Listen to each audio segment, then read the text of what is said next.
Hi all, let's have a new chapter. So far we had been talking about baby moods. What about their siblings? Have you ever thought about what's going on in their mind?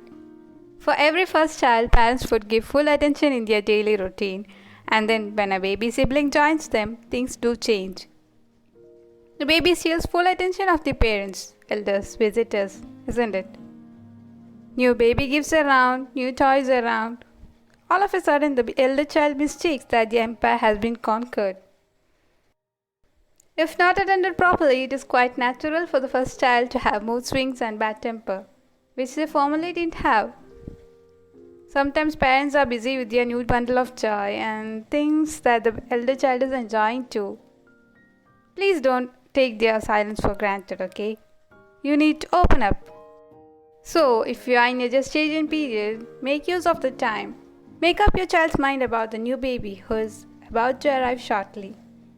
Instead of creating expectation as to the gender of the baby, help them create a love for their companion.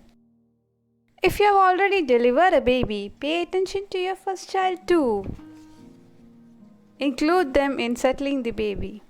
Appreciate their kind gestures. Care them as how you did before. You can decrease their dependency gradually. With time, you will get to know how to handle them together.